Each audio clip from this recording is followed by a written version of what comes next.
میرا خلیل یہ کوئی نہ سمجھے کہ وہ اپنے بیٹے کو جب تک سینے سے نہیں لگاتا تو سوتا نہیں، اپنے بستر میں نہیں سلاتا تو اس کو نیند نہیں آتی، اس کی پیشانی کو چومتا نہیں تو اس کو سکون نہیں ملتا۔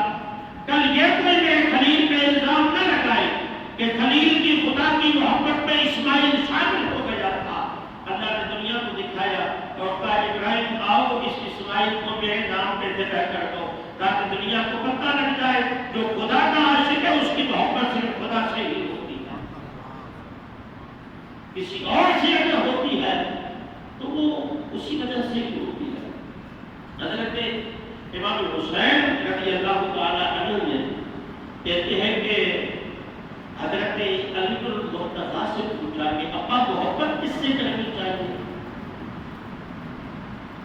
کہا بیٹا خدا سے۔ کہا آپ کی بھی اللہ سے محبت ہے؟ کہا میرے بھی اللہ سے محبت ہے بیٹا، ٹوٹ ٹوٹ کے تیرے نانے مصطفیٰ نے اللہ کی محبت میرے دل میں بھر دی ہے۔ اگر مجھے خدا کی محبت ہو تو کسی اور کو کیسے ہو سکتی ہے؟ کہا ابا کہ آپ کی میرے نانا سے محبت نہیں ہے؟ بچے سوال ہوتا ہے، سوال کا ناراض وہ ہوتا ہے تو جاہل ہوتا ہے، سوال پہ غصہ وہ کرتا ہے، فتوائیں وہ دیتا ہے جس کے پاس علم اور جواب نہیں ہوتا۔ اور میں کئی بار پتا کر چکا ہوں کہ سوال کا آنا یہ غلط بات نہیں ہے، جواب کا نہ ہونا جو غلط ہے یہ نقص ہے۔ سوال کیا جائے یہ نقص نہیں ہے، نقص یہ ہے کہ جواب نہ ہو۔ تو حضرت مولا کائنات نے فرمایا ہاں بیٹا میں آپ کی نانا سے بھی محبت کرتا ہوں۔ کہا کہ میری اماں سے سیدہ فاطمہ سے آپ کی محبت نہیں؟ کہا بیٹا آپ کی والدہ سے بھی محبت ہے، فاطمہ کو زہرا سے بھی محبت ہے۔ کہا میرے بھائی حسن سے آپ کو محبت نہیں؟ کہا اس سے بھی محبت ہے۔ کہا کیا میرے حسین سے مجھ سے آپ کو محبت نہیں ہوگا؟ فرمانے لگے بیٹا آپ سے بھی محبت ہے۔ کہا محبت خدا کی پہ اتنے سالوں سے محبت ہے کیوں؟ مولا کائنات نے فرمایا بیٹا یہ محبت میں جو آپ سے کرتا ہوں اس لیے کرتا ہوں کہ تیرے نانا مصطفیٰ نے کہا تھا کہ اولاد سے بھی محبت کیا۔ سیدہ سے محبت کرتا ہوں اس لیے کہ مصطفیٰ نے فرمایا تھا کہ اپنے حق سے بیوی سے محبت کیا کرو، اور آقا سے محبت اس لیے کرتا ہوں کہ خدا نے کہا ہوا ہے کہ میرے محبوب سے محبت کرو۔ یہ جو آپ کی محبت ہے، آپ کے نانا کی محبت ہے، آپ کے والدہ کی محبت ہے، یہ بھی خدا کے حکم کی محبت کے تابع ہونے کی وجہ سے ہے، ورنہ خدا اگر مجھے منع کرتا تو میں تم سے محبت کی کرتا۔ تو یہ جو اسماعیل علیہ السلام سے محبت تھی کہ ہمیں خدا تھا، لیکن اس کے باوجود بھی کوئی کہہ سکتا تھا کہ کیسا خلیل، کیونکہ انسان کی فطرت میں اعتراض شامل ہے، انسان کی طبیعت میں آپ میں 100 خوبیاں ہوں گی نا، میری آپ کی خوبیوں پہ نظر نہیں جائے گی، میری نظر آپ کی خامی پہ جائے گی۔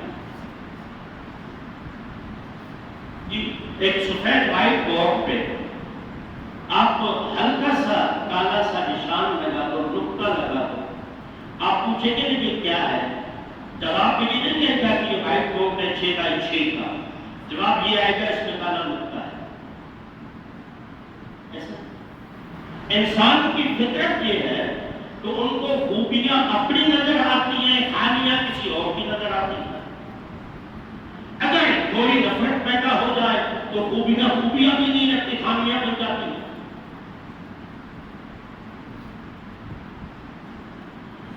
تو کوئی یہ گل نہ کہتے کہ ابراہیم علیہ السلام کی محبت خدا سے تو نہ تھی، اللہ نے یہ دیکھا تھا کہ اسماعیل مجھے میں واقعہ بیان کرنے کا مقصود نہیں ہے، بس میں سے 2-3 باتیں لینا چاہ رہا تھا، خدا کرے کہ لے لو آپ تک اپنا پیغام پہنچا، ہوا کیا آپ نے سنا ہوگا۔ اب اس قربانی میں ابراہیم علیہ السلام نے قربانی کر دی، ایک زبانی گفتگو تھی، دوسرا عمل تھا، کردار تھا۔ ایک باپ بیٹے کی گفتگو تھی، ایک ابراہیم علیہ السلام کا عمل تھا اپنے بیٹے کو قربان کرنے کا۔ یہ دو عمل ہیں۔ ہم نے اس عمل کو تو لے لیا قربان کرنے کا، ہم حکم خدا پہ الحمدللہ قربانیاں کرتے ہیں۔ کاش ان قربانیوں میں اخلاص آ جائے،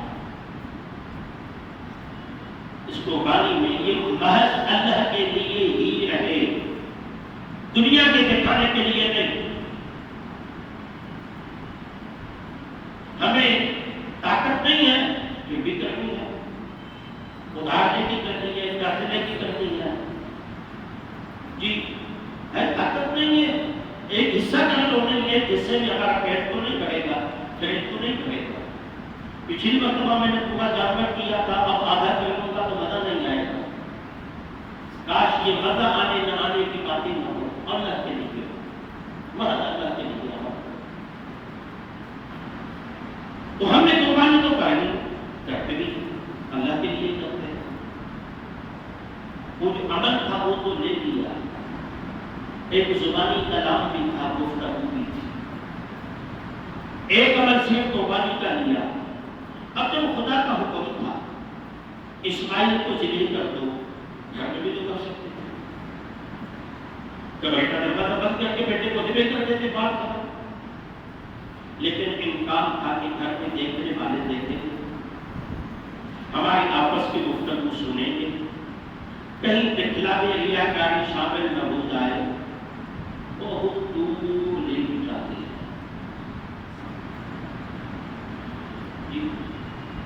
تاکہ کوئی انسان نہ ہو، ہماری گفتگو کوئی سننے والا نہ ہو، تاکہ یہ عمل انسانیت سے ہٹ کے محض اللہ کی ذات کے لیے ہو جائے۔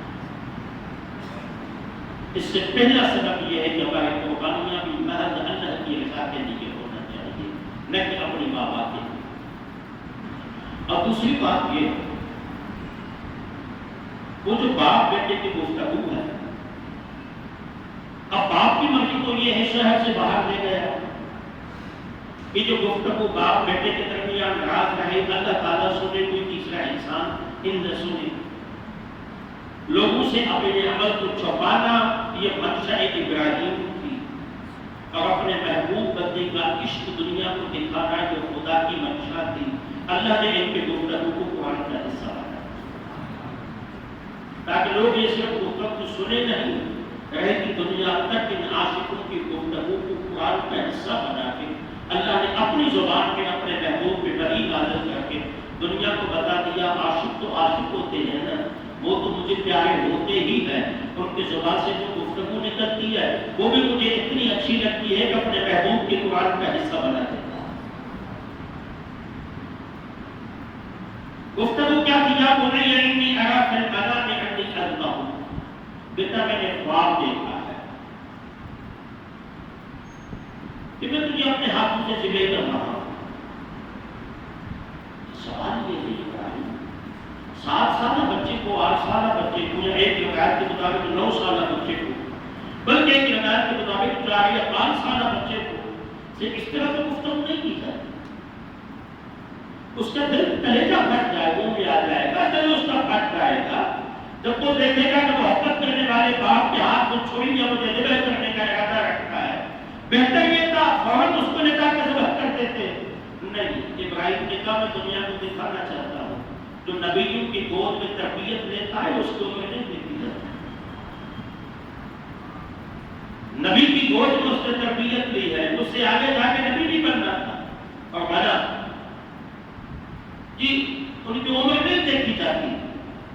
بیٹا میں نے خواب دیکھا ہے، اب خواب کی تو تعبیر ہوتی ہے، اسماعیل تعبیر کا جواب نہیں دیتے، آپ مجھ سے خواب بیان کریں، اس کا مطلب کیا؟ مطلب یہ آپ مجھ سے تعبیر پوچھ رہے ہیں، جی یہی ہوتا ہے۔ اب ابراہیم علیہ السلام نے اسماعیل علیہ السلام سے خواب کی تعبیر بیان کر دی، اب ابراہیم علیہ السلام جواب نہیں دے رہے ہیں، اسماعیل علیہ السلام تعبیر نہیں بتا رہے ہیں۔ ادب کی انتہا دیکھیے، یا ابت افعل ما تؤمر، بابا علم کے دروازے تو آپ ہیں، مجھ سے کیا پوچھنا؟ آپ کو جو آپ کے رب نے حکم دیا ہے آپ کر لیں. رہی بات میری ستجدونی انشاءاللہ من الصابرین، میں انشاءاللہ ایسا سبق کر کے دکھاؤں گا کہ آنے والی دنیا میں سبق کی مثالیں دیا کرتی ہے. یہ وہ گفتگو ہے جس کو اللہ نے اپنے قرآن کا حصہ بنایا. اس میں دو چیزیں نظر ہوتی ہیں. ایک تو باپ کا ادب،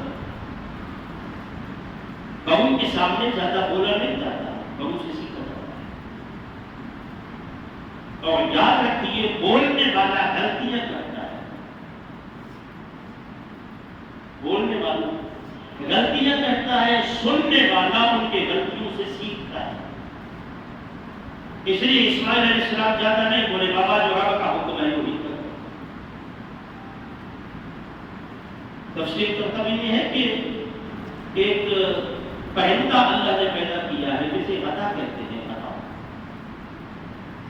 ہمارے علاقے میں نہیں، وہ عرب کے پہاڑی علاقوں میں ہے. ہر پرندہ بولتا ہے اپنی زبان میں. وہ پرندہ بولتا ہے، وہ پرندہ بھی بولتا ہے، وہ کانپا نہیں کرتا، چپ چپ نہیں کرتا، وہ بولتا رہتا ہے. وہ کیا کہتا ہے پہاڑوں میں، بیابانوں میں وہ یہ کہتا رہتا ہے من ساکھا کا فسادہ ہے، جو خاموش ہو گیا وہ سب سلامتی ہے. جس نے خاموشی اختیار کی من ساکھا کا فسادہ ہے، وہ یہ کہتا رہتا ہے جس نے خاموشی اختیار کری اس نے سلامتی حاصل کر. اور ہم سلامتی اس لیے نہیں دے پاتے اور زیادہ بولتے ہیں، اور زیادہ بولتے ہیں تو نقصان میں جاتے ہیں. اس لیے اس واقعے سے ایک درس یہ ملتا ہے کہ بزرگوں کے سامنے ضرورت سے زیادہ نہیں بولا کرو، ان سے سیکھا کرو، ان کو سکھانے کی کوشش نہ کرو. آپ کون ہو کہ ان کو سکھانے والے؟ وہ تمہیں گھر کے تجربے سے بہت کچھ سیکھ چکے ہوتے ہیں. اور پھر اب باپ تیار ہو گیا ذبح کرنے کے لیے، بیٹا تیار ہو رہا ہے ذبح ہونے کے لیے. اب تو گفتگو ہے، اب جو گفتگو ہے مفسرین کرام لکھتے ہیں وہ گفتگو ایسی ہے کہ ان میں بہت سارے سبق موجود ہیں. اب بیٹا باپ کو کہہ رہا ہے بابا جب مجھے ذبح کرو نا اپنے آنکھوں کے پٹی باندھ لینا. علامہ نے کہا تھا مگر سکھا یہ پیدا تھا کہ مکتب کی کرا کرتی سکھائے کس نے اسماعیل کو آداب فکر، آنکھوں کے پٹی باندھ لینا. کون کہہ رہا ہے؟ جس کو ہوا باپ اپنے ہاتھوں سے ذبح کر رہا ہے. وہ ذبح ہونے والا ذبح کرنے والے کو کہہ رہا ہے اپنی آنکھوں کی پٹی باندھ لینا. بیٹا کیوں؟ ابا میں جانتا ہوں آپ مجھ سے بہت زیادہ محبت کرتے ہیں، کہیں ایسا نہ ہو کہ شفقت بدعی غالب نہ آ جائے اور آپ خدا کے امر بجا لانے میں تھوڑا بھی متردد ہو جائے، تو کہیں ایسا نہ ہو کہ میری محبت آپ کے لیے وبال نہ بن جائے.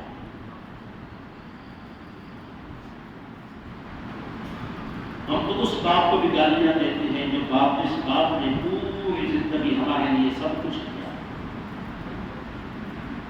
بہت کچھ نہیں سب کچھ کیا.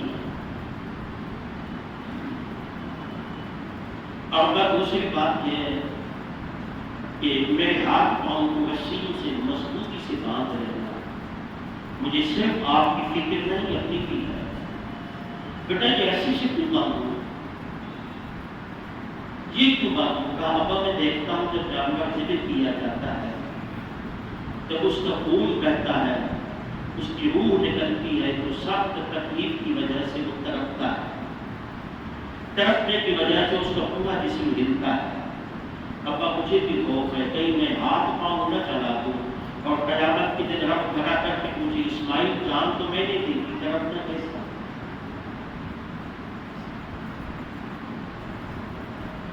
یہ خدا کی آپ کی یقین دیکھی ہے. میں نے کہا ہمیں صرف قربانی سے درس کیا، قربانی کر دی بس جانور تباہ کر دیا. یہ جو بقیہ جو کچھ ہے جو انسان کی زندگی کا حصہ ہونا چاہیے کیا اس کی طرف ہم نے کبھی توجہ کی؟ پہلا سبق اخلاص کا تھا، دوسرا سبق امر خدا بندی کی اطاعت کا تھا، اور تیسرا بابا مجھے الٹا سنانا، سیدھا نہیں۔ بیٹا الٹا کیوں، سیدھا کیوں نہیں؟ کہا بابا اس لیے کہ خون میں شریعت سے خون نکل کے کہیں آپ کے کپڑوں کو گندا نہ کر دے۔ قیامت کے دن آپ کو کیا جواب دوں گا کہ آتے آتے اپنے باپ کی نافرمانی کر دیا ہے؟ آپ نے کیا سمجھا کہ دانا زنا کر کے آپ نے دین کا حق ادا کر دیا؟ اس دن اس وقت تو اپنے باپ کی ہدایت پہ عمل کرے تو قربانیاں کرتے ہو۔ باپ کہتا ہے بیٹا ایسا نہ کرو ایسا، اب آپ چپ ہو جاؤ، خاموش ہو جاؤ، تب میرے تمہیں آپ کا کام نہیں، یہ میرا کام ہے۔ اب بیٹے نہ بولے، باپ بولے، کیا ایسا سننے کو ملتا ہے؟ جی ایسا سننے کو ملتا ہے نا؟ اب جوان بیٹا اپنے بوڑھے باپ کو کہتا ہے ابا تجھے کیا پتا؟ جس نے اس کو چلنا سکھایا وہ اس کو کہتا ہے تجھے کیا پتا؟ جس نے اس کو اسکول مدرسے بھیجا وہ اس کو کہتا ہے تجھے کیا پتا؟ خدا کے بندے اس کو پتا نہیں تو تجھے کہاں سے پتا ہے؟ اس سے جہاں اطاعت الہی کا سبق ملتا ہے وہاں باپ کا، ماں باپ کے ادب اور محبت کا بھی پتہ لگتا ہے۔ اپنی جان کی فکر نہیں، اس وقت بھی میرے خون سے آپ کے کپڑے کہیں آلودہ نہ ہو جائیں، میں خدا کو کیا جواب دوں گا؟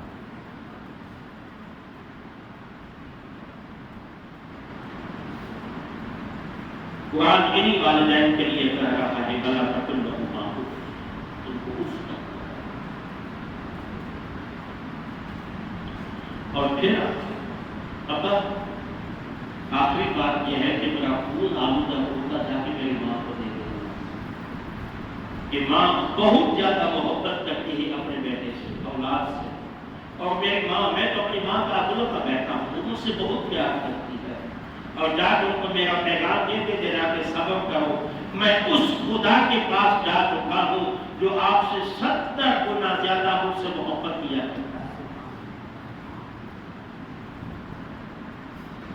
اس میں دو باتیں ہیں، ایک تو خدا سے کی عقیدت کا اظہار، دوسرا یہ کہ خود مرنے کو جا رہا ہے، جگہ ہونے کو جا رہا ہے، اس وقت بھی یہ غم کھایا جا رہا ہے کہ میرے عمل سے کہیں میری ماں غمزدہ نہ ہو جائے، میری وجہ سے کہیں میری ماں غمزدہ نہ ہو جائے۔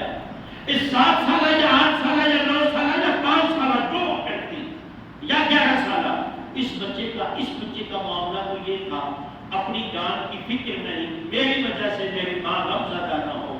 میرا اور آپ کا کردار کیا ہے؟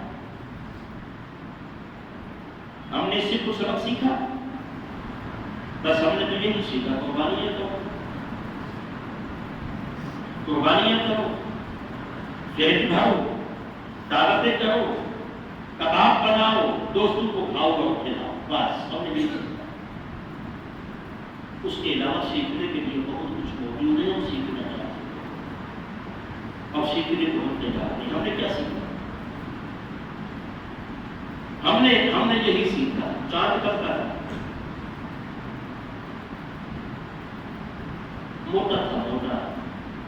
اس بڑی برہمان نے ضد کی وجہ سے دوسری دن کا چاند کر دیا، ورنہ تو ہم عید مکے والوں کے ساتھ کرتے ہیں۔ جملہ سننے کو ملا ہے جی، مجھے سمجھ میں نہیں آتا۔ ہم پہلے چپٹ راجاؤں کے قصے بادشاہوں کے سنا کرتے تھے، بچپن میں مائیں دادیاں نانیاں سنایا کرتی تھی، فلاں بادشاہ ایسا تھا، فلاں بادشاہ ایسا تھا، فلاں بادشاہ ایسا تھا۔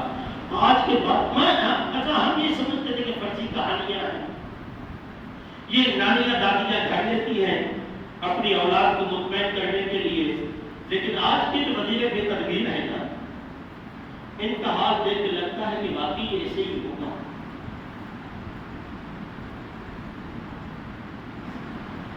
پتہ نہیں مجھے، میں فرقہ پہ یقین رکھتا ہوں یا اسلامیت پہ، بھائی یہ جو وزیر ہے کیا نام ہے؟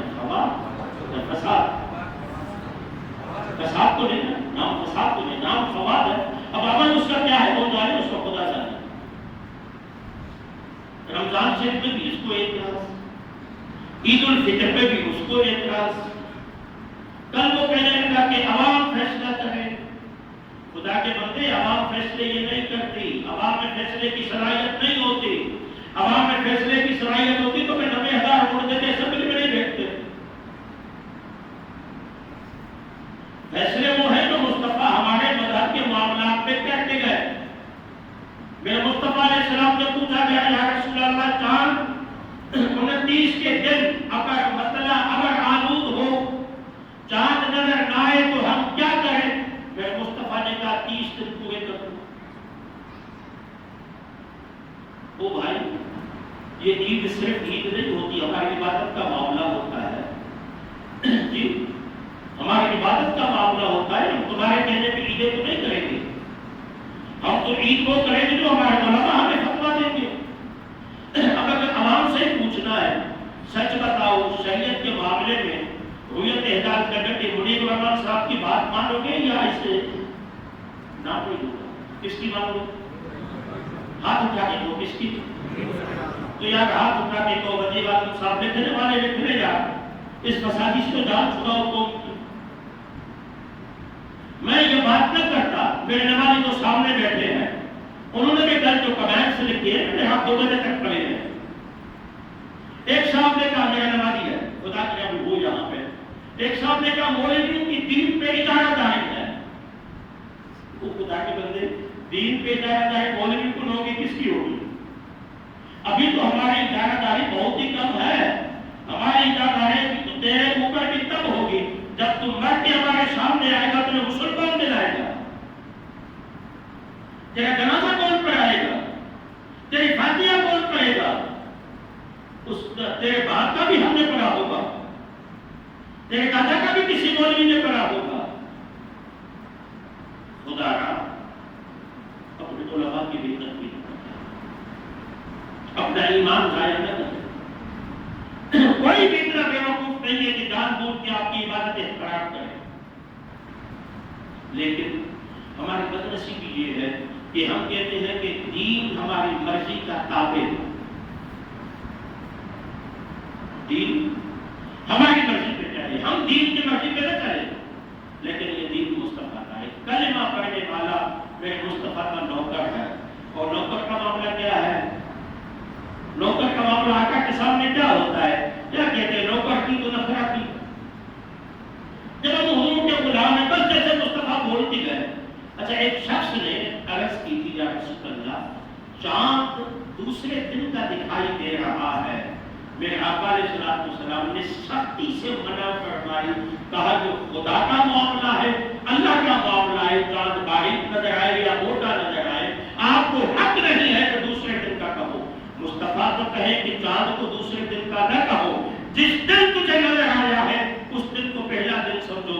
اور یہ فساد صاحب کہتے ہیں کہ نہیں دوسرے دن کا تھا. آپ کس کی مانو گی, مصطفیٰ کی یا اس کی؟ ہم نے جس کا کلمہ پڑھا ہے تو اس کی مانیں گے. اس لیے خدا را یہ یا تو نہ چلائے, فیس بک چلانا نہیں آتا تو نہ چلائے. سیکھے, اس سے بھی کچھ سیکھے, سکھانے کی کوشش نہ کرے. اپنا ایمان ضائع نہ کرے. اپنی اوقات دیکھو, اپنی حیثیت دیکھو. اچھا معاملہ کیا ہے؟ سائنسی معاملہ بھی یہ نہیں ہے جو فواد صاحب کہہ رہے ہیں. اور بہت اچھا جملہ بولا تھا مفتی منیر الرحمان صاحب نے, کل وہ ویڈیو میرے پاس آئی. وہ کہہ رہا تھا جس کو سائنس کی مبادیات کا پتہ نہیں وہ اپنے آپ کو سائنس کا امام سمجھنے لگا ہے. یہ خود کہتے ہیں کہ چاند کی عمر جب 18 سے 24 گھنٹے کی ہوتی ہے تو نظر آتا ہے ہوگا, اور جس دن چاند کی عمر 17 گھنٹے ہو جائے بھی نظر نہیں آئے گا. اچھا, کبھی یہ چاند نظر آتا ہے اس کی عمر 19 گھنٹے ہے جی, جب نظر آئے گا تو بالکل باریک نظر آئے گا, بالکل باریک. آج دن پر چاند کی عمر 17 گھنٹے ہے, 18 گھنٹے ہے, ہمیں نظر نہیں آیا. چاند کے وجود کا مسئلہ نہیں ہوتا کہ چاند پیدا ہو چکا ہے یا نہیں. رویت ہلال کا لفظ ہے, رویت مانا کہتے بھی آنکھوں سے دیکھنے کو ہے. وہ کہتے ہیں مان لو دوربین سے دیکھنا ہے. بھائی دوربین سے دیکھنا کی رویت مانا بنتے ہی نہیں ہے. مفتی صاحب نے جو جہالت کا لفظ ان کے لیے بولا ہے یہ کم بولا ہے، شاید میں اور زیادہ بول لیتا ہوں۔ میرا مقصد اس پہ تنقید نہیں، آپ کو سمجھانا ہے کہ ہم اپنا ایمان خراب نہ کریں۔ جب یہ 17 گھنٹے کا چاند، 18 گھنٹے کا چاند کل مجھے نظر نہیں آیا جی، 24 گھنٹے اور گزر گئے، دوسرے دن مجھے ملا، اب اس کے کتنے بچی ہے؟ 36 گھنٹے۔ تو ظاہر بات ہے 16 گھنٹے 18 گھنٹے کے چاند باریک دکھائی دے گا، اور 36 گھنٹے کا چاند 34 گھنٹے کا جب میں دیکھوں گا تو موٹا دکھائی دے گا۔ خدا کے بندے، آپ کی فلکیات اور سائنس تو یہ کہہ رہی ہے کہ چاند 30 کا ہمیشہ موٹا اور بڑا دیکھا جاتا ہے اور 29 کا باریک دیکھا جاتا ہے، اس پہ تمہاری کون سی عقل کی بات ہے؟ اس لیے وہ جو کہے ان کو کرنے دو، ہمیں کیا کرنا ہے؟ ہمیں صرف اتنا کرنا ہے اپنے علماء کی بھی عدم نہیں کرنا۔ پکی بات، وعدہ جس نے کی ہے وہ توبہ کرے، اللہ سے معافی مانگے، کوئی آپ کی عبادتوں کو جان بوجھ کے ضائع نہیں کرے گا اور